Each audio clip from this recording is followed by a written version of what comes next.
Hello and welcome to TV on TV. I'm State Representative Tommy Vitolo. You're watching Brookline Interactive Group. Today is Thursday, April 22nd, Earth Day. Happy birthday, Earth. Happy anniversary, Earth. Sorry we're screwing you up, Earth. Whatever works for you. Today we've got Select Board candidate Donelle O'Neal. We're going to interview him and hear all about his history in Brookline, what he's been up to. But first, the news, and we start with national news. You may well have heard that a Minnesota jury has convicted Derek Chauvin on all three counts, second-degree murder, third-degree murder, and second-degree manslaughter of George Floyd. And sentencing, to my knowledge, has not begun, but I'm sure we will find out soon enough. President Biden has announced plans to cut carbon emissions by just about half in the United States. I don't have a timeline on how soon he's going to get to that. Hopefully sooner rather than later. We'll hear about that sometime in the upcoming few days. Vice President Walter Mondale has passed at the age of 93, and fully half of all Americans have received at least one vaccination shot. Here in Massachusetts, over 2 million people are fully vaccinated, and everyone 16 years of age and up is eligible. The Department of Early and Secondary Education, known as DESE, has determined that for graduation in 2022, high school juniors will not need to pass the high-stakes MCAS test. House budget is next week, and by that I mean the Massachusetts House of Representatives will be working through over 1,100 proposed amendments to finalize its version of the budget and send it along to the Senate. Here in Brookline, the election is approaching. Of course, it is on Tuesday, May 4th, Star Wars Day. Polls are open 7 a.m. to 8 p.m. And finally, someone has recognized that Tom Brady is the GOAT, the greatest of all time. Yes, that's right. Brookline tree warden Tom Brady has been named the state's Conservation Administrator of the Year. Congratulations, Tom Brady. I'm glad someone else finally recognized what we've known for quite some time. Ladies and gentlemen, we're going to cut right over to the interview with Donelle O'Neal, candidate for Select Board. See you on the flip.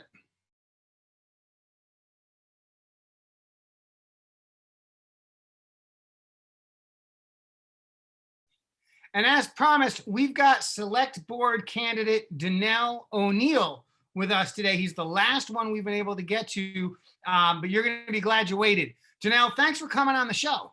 Thank you, Tommy. I appreciate you having me, man. Thank you for this opportunity. Listen, man, I'm going to start the question the same way I ask everybody else. Like, what have you been doing from like birth until like 6 months ago? Tell us about your life.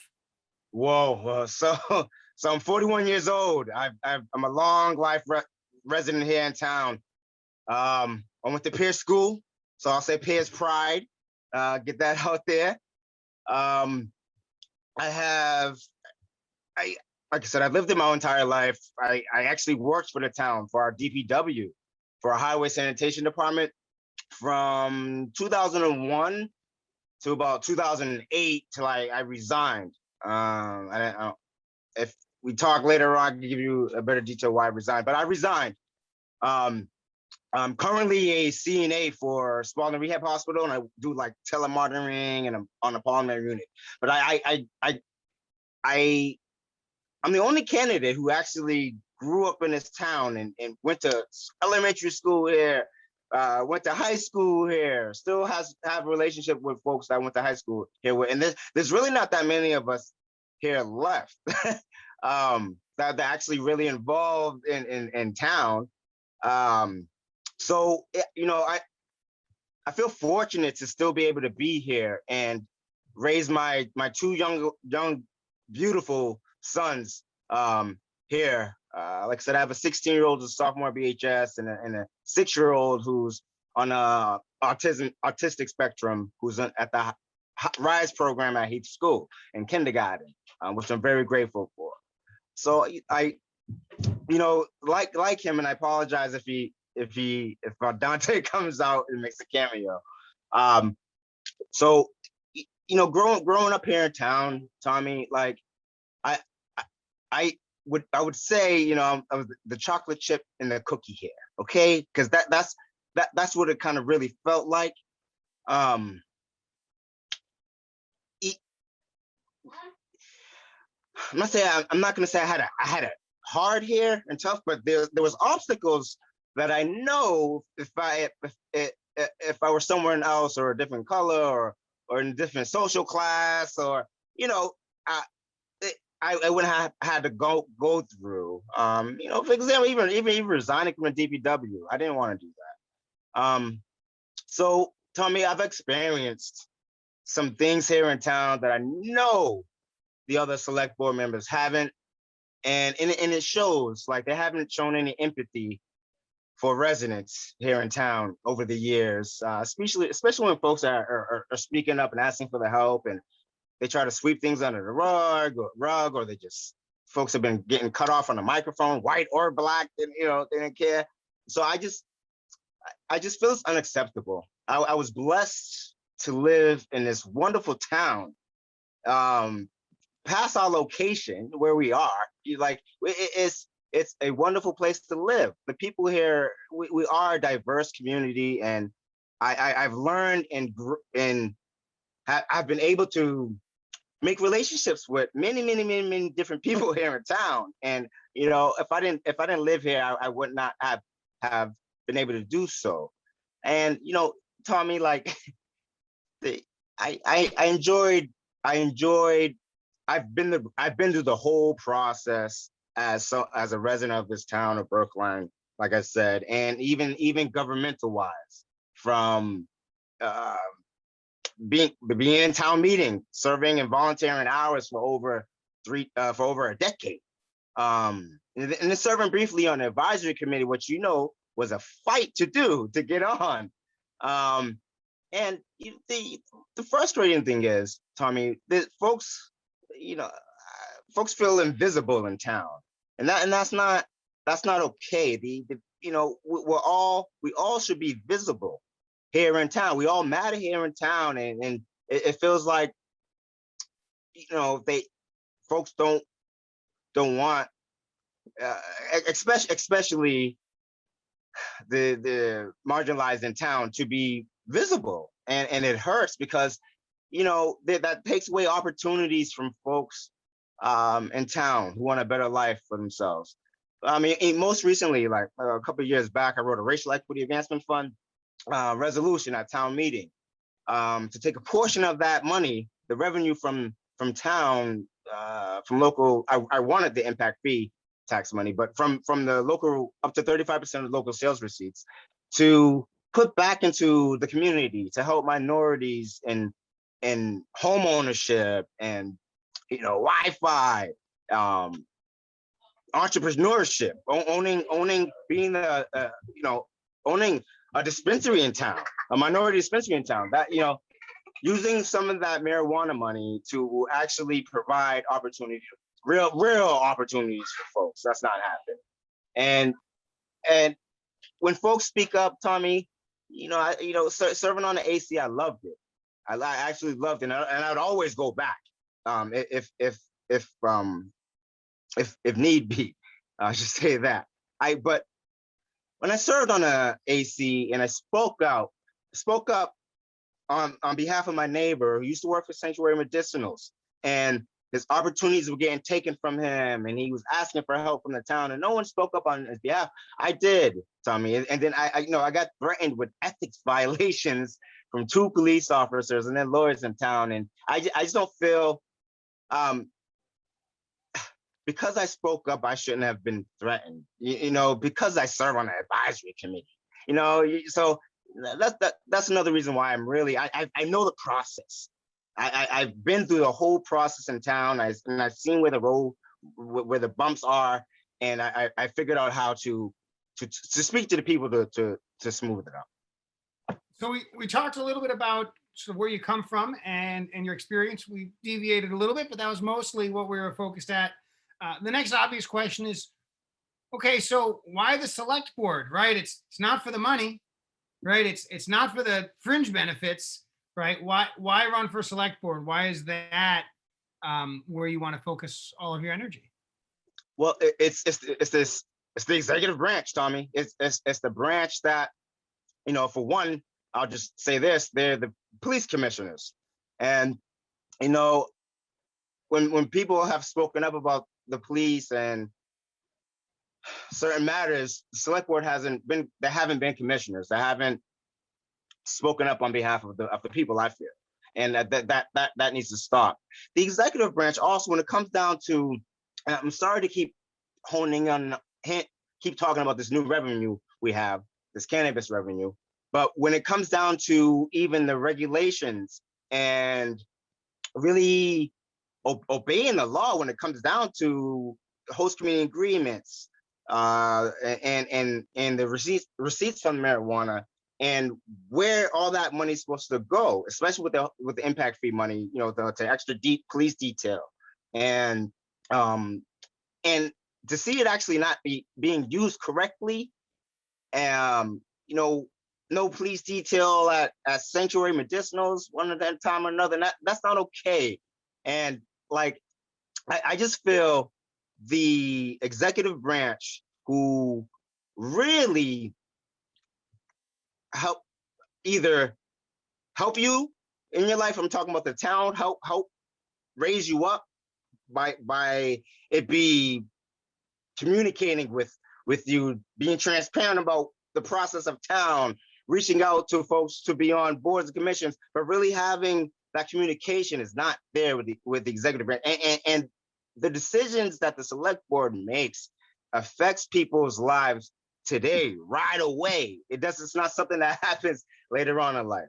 I hope that helps explain it, Tommy. It does, and I want to bring up the racial equity funding one more time, because I think I know some things about the process that some of yours might not. You were there before it was cool, right? You were talking about racial equity funding and the kinds of things that the town ought to spend it on. And we've sort of gone full circle. So tell us a little bit about that. Tell us about that issue. Tell us about your effort there, and tell us where we are now. Well, thank you, Tommy. So when first came up with the idea for the Racial Equity Advancement Fund, it stemmed from the NFL and Bob Kraft and their social equity program. So I'm like, wow, they're giving back to the people and all that, but they had funds to do it, right? So I'm like, wow, we have these new funds, this new revenue in town, and we should be able to do something positive with it instead of making all this money off of it. I'll never forget the day. It was 9/11, 2017. I walked down Beacon Street, straight down Beacon Street with Dante in his baby carriage, trying to calm him down, get some air. I ended up at the State House. And at one Ashburn place was when the CCC, the Cannabis Control Commission's office was. So I wanted to ask some questions like, how do minorities and folks who've been impacted by this actually get involved and can make some money off it? Because it's not right. It's not equitable for just a certain class of folks to make money off of something that folks were put in jail over and still getting put in jail over. You know what I mean? It's just not right. And the people there, one of the commissioners stated, well, you need to bring this to your town. Bylaws and regulations need to happen through your town. And so I got involved and went to the ZBA and spoke at meetings, select board meetings, on and on and on, just to figure out a way, how do we get this process? So, like I said, what I came up with was the Racial Equity Advancement Fund, and just to take a portion, just a small portion from the marijuana revenue to actually help folks from home ownership to starting a dispensary if they wanted to residents in town, minority residents in town. And and it hasn't happened. It didn't happen for over 2 years. There hasn't been any talk about it, Tommy. And how frustrating it is. You know how frustrating it is when there's a neighbor that comes up to you and asks you, man, aren't you an elected official? Why is this happening? Why isn't this happening? What are you even doing this for? You know what I mean? And imagine seeing that neighbor every single day, when you walk in and out the house and have no answers for them. And so this this idea was an answer.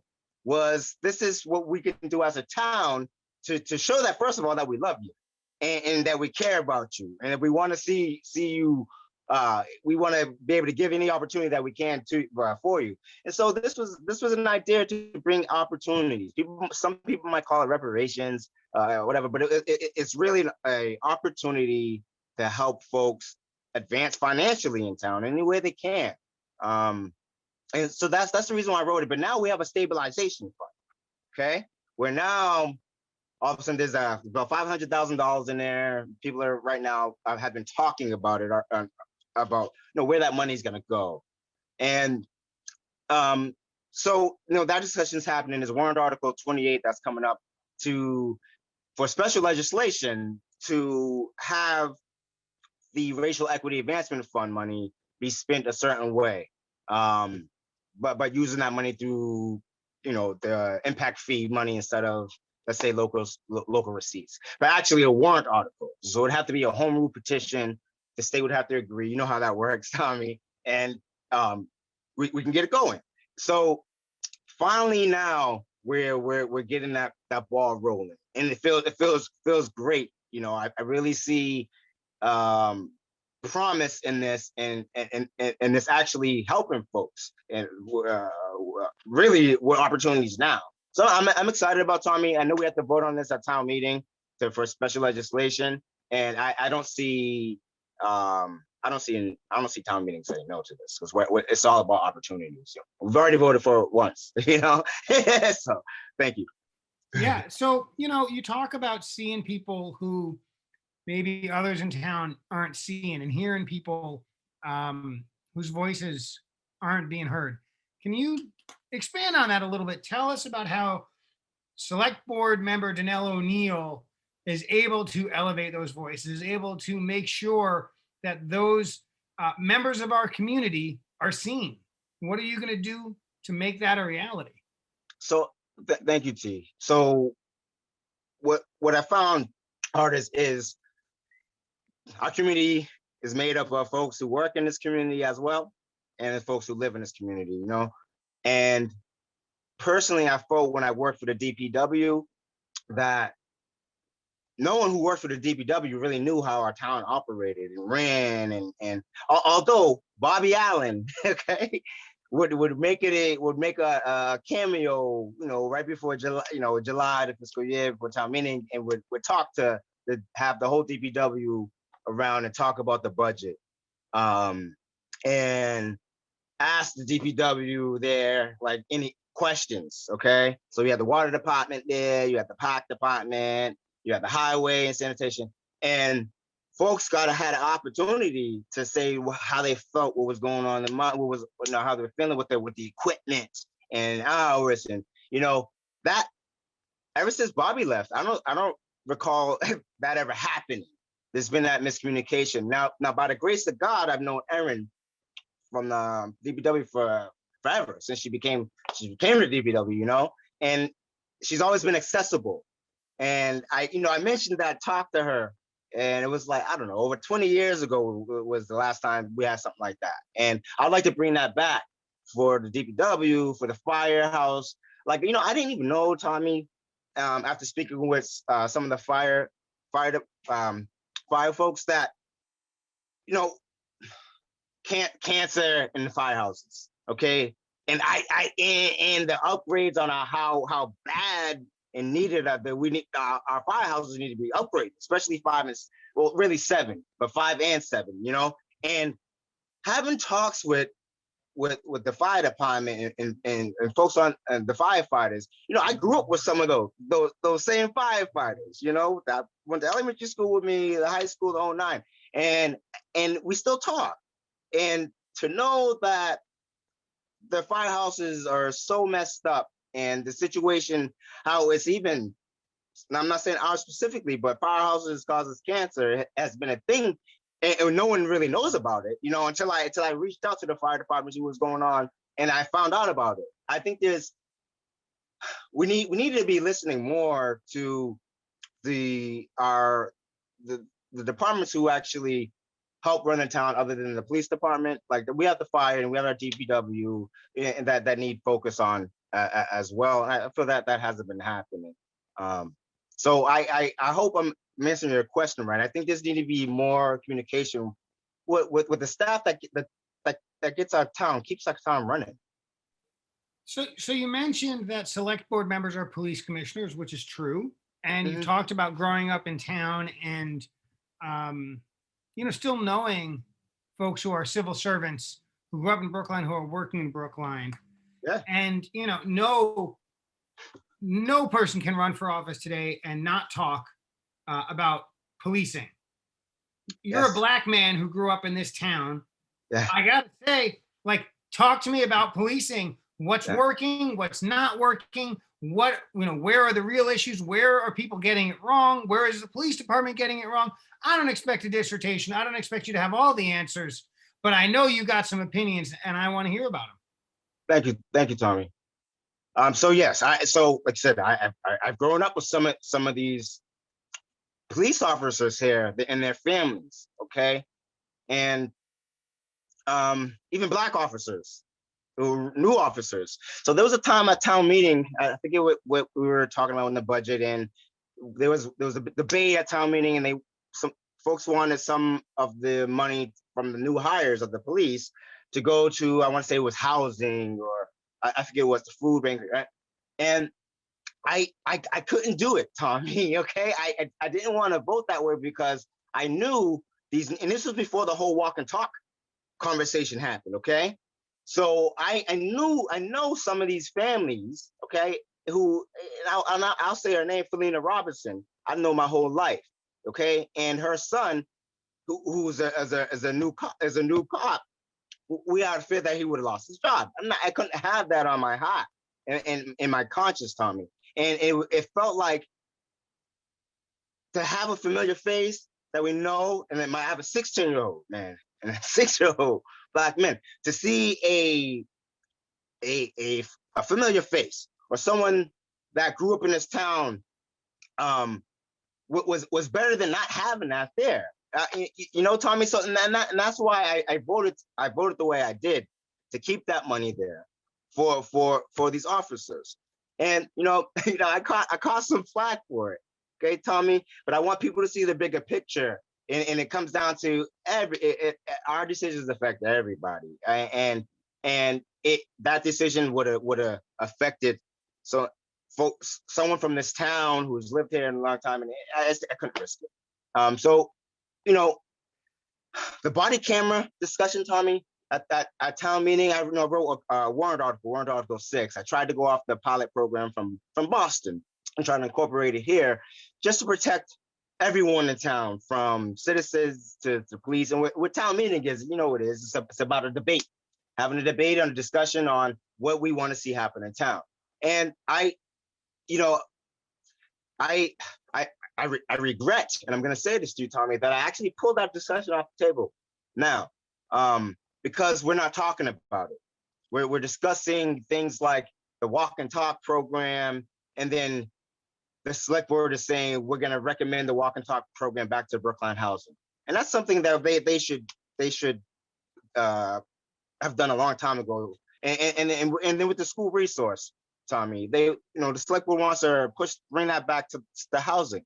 Instead of wasting $50,000 that just spent on the reform committee and the reimagine committee, coming with that, like, that's a waste of money. That wasn't okay. That money could have went to Wi-Fi.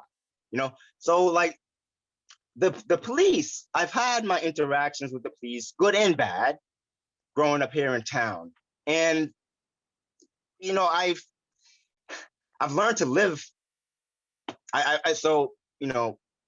Earl Simmons just passed away, DMX, and I used this at my high school quote was, to live is to suffer, but to survive is to find meaning in the suffering. So I feel like I've survived, and I'm finding meaning in everything I've gone through to prevent the negative, but uplift the positive that I was able to have in town. I want trying to do that for everybody, and that's even with good and bad relationships with the police. And I felt the body cameras, Tommy, would have helped just the police and regular citizens. And I know there needs to be discussion about it, right? From everybody. But I want to see that happen. So I really regret like taking that off the table. See, at last town meeting, because I was under the impression, and everyone else was, that the collective bargaining agreement, because the police already agreed with it, yada, yada, yada, that there would be discussion. But there hasn't been any talk about it. Both Reform and Reimagine didn't talk about it.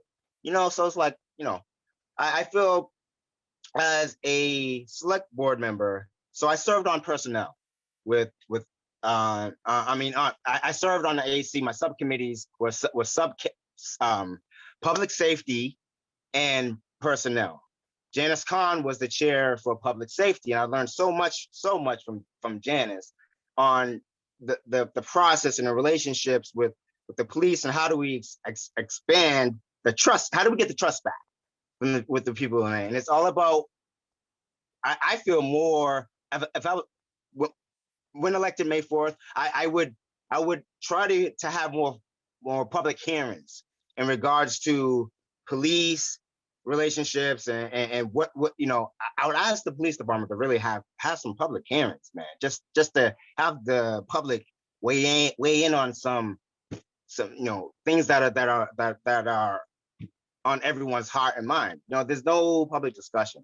There's no, and we have the tools to do it now, with the Zoom. And if there's a way where there's like no open meeting law, something, whatever, that needs to happen. Some more communication with the police, and I would try to do my best to work with the police union, like Michael Keaveney, and them to actually make that happen. Talk about how to do it. So now we got about 30 seconds left. So give us some last thoughts, closing thoughts. Well, so first of all, I'd like to say my phone number. My phone number is 857-243-3602. Once again, it's 857-243-3602. My website is DonelleO'Neal.com. Please reach out to me if you have any questions, any suggestions. If you want a sign for me, please give me a phone call. I don't need any donations. I don't need any money, any more money or anything like that. I have my signs, I have my flyers. All I really need is your vote and your support and your vote. So if you can just reach out to me, I appreciate it. Thank you. Thank you for doing this, Donelle Tommy. O'Neal, no worries, no complaints. Always a cool breeze. So glad you could join us on Brookline Interactive Group today. Wish you the best of luck. As everyone knows, I say it all the time. Star Wars Day, Tuesday, May 4th. Get out and vote. Polls are open 7 a.m. to 8 p.m. I'm Tommy Vitolo. You're watching Brookline Interactive Group. Thanks for joining us. Have a great day.